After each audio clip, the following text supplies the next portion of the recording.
बहुत बहुत स्वागत है आपका आरिफ सर।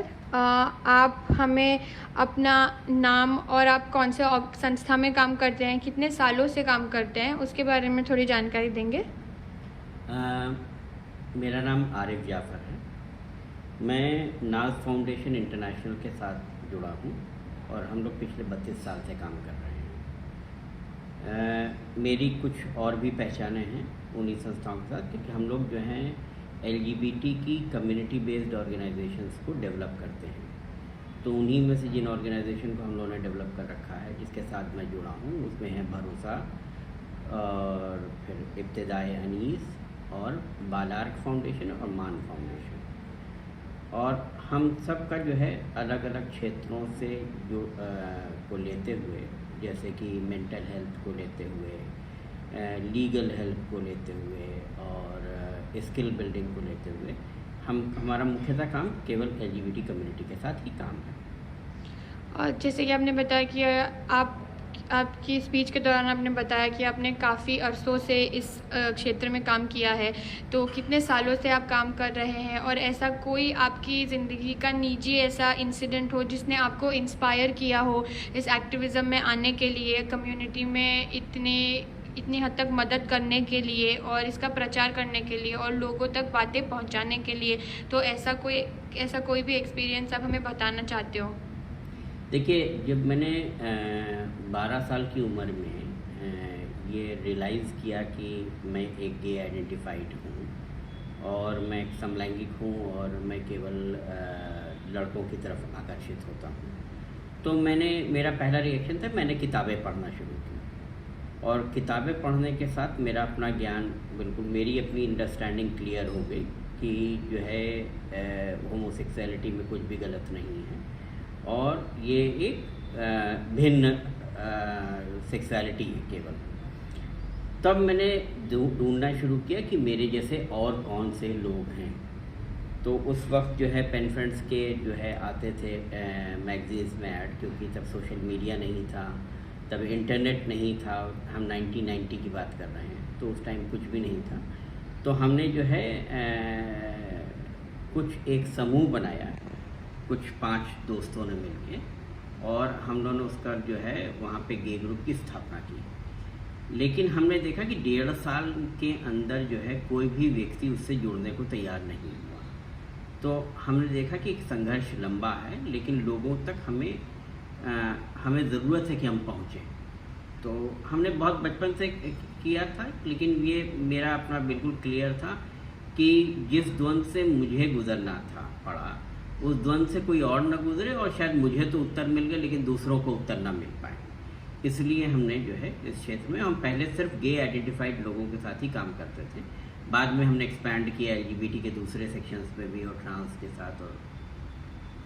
और जैसे कि आपने कहा कि पहले आप सिर्फ एक ही आइडेंटिटी के साथ काम करते थे और जैसे जैसे समय बीतता गया आपने और आइडेंटिटी को इंक्लूड करा, तो क्या आप इसके बारे में थोड़ा बताएंगे कि भारत में बाकी जो LGBTQI हैं आइडेंटिटी और जो वेस्टर्न कॉन्सेप्ट है इनको लेकर के और उनका जो एक्सेप्टेंस है, और भारत में जो एक्सेप्टेंस टुवर्ड्स दिस कम्युनिटी है, तो उसमें आपके एक्सपीरियंस क्या कहता है कि अंतर क्या है और क्यों है?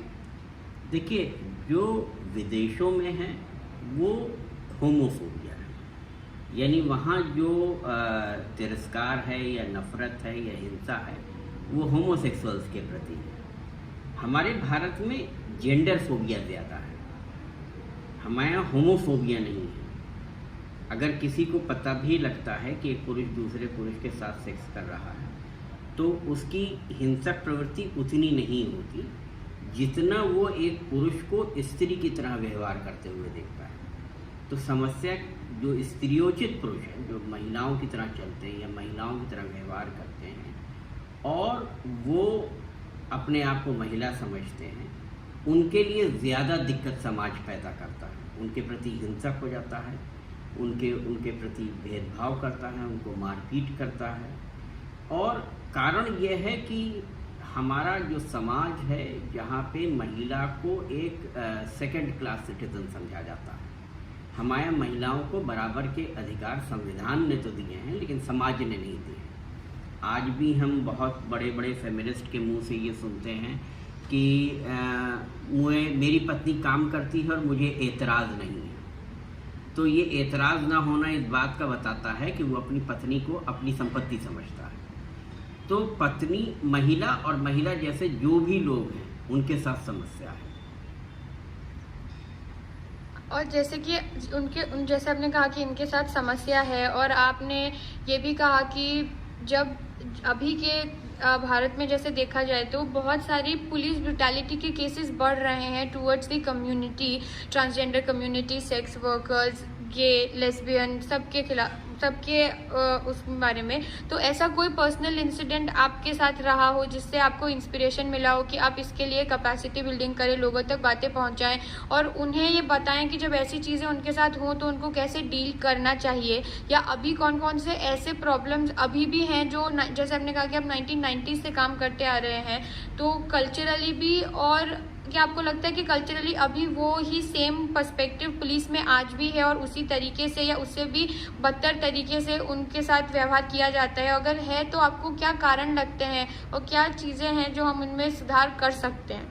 देखिए, जो इसकी जड़ें जो है हमारी जो धार्मिक और सामाजिक मान्यताएं हैं उनके में जुड़ी हैं। अब जैसे हर व्यक्ति ये मानता है, आम समाज, कि जो रिश्ता होता है वो पति और पत्नी का है, स्त्री और पुरुष का है।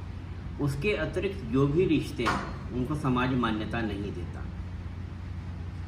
थोड़ी ये है कि समझ बड़ी है पुलिस वालों की, हम उनसे बातचीत करते हैं तो वो बात करने के लिए तैयार होते हैं, लेकिन हम बीट कांस्टेबल स्तर पे कभी भी सुधार बहुत ज़्यादा नहीं कर पाते। और बीट कांस्टेबल जो होते हैं, जो कांस्टेबल स्तर के, सिपाही स्तर के लोग हैं, वो केस नहीं रजिस्टर करते, वो उनको रेप करके, वो उनका पैसा छीन करके, उनको मारपीट के छोड़ देते हैं। अच्छा, व्यक्ति क्योंकि एक समलैंगिक पुरुष को सबसे ज़्यादा डर रहता है कि उसकी पहचान समाज में खुल जाएगी, इसलिए वो इस केस को रिपोर्ट नहीं करता। फिर दूसरा, पुलिस वाले उसको ये धमकी देते हैं कि जो है हम तुम्हारी पहचान तुम्हारे घर वालों को बता देंगे, उसकी वजह से उसको डर रहता है। तो इन कारणों से जो है व्यक्ति सामने नहीं आता और पुलिस की चलती रहती है। पुलिस आज की तारीख में भी, हम लखनऊ जैसे बड़े शहरों की बात कर रहे हैं जो वहाँ उत्तर प्रदेश की राजधानी है, कि मोबाइल छीन लेना, पर्स छीन लेना, रेप कर लेना बहुत आम बात है।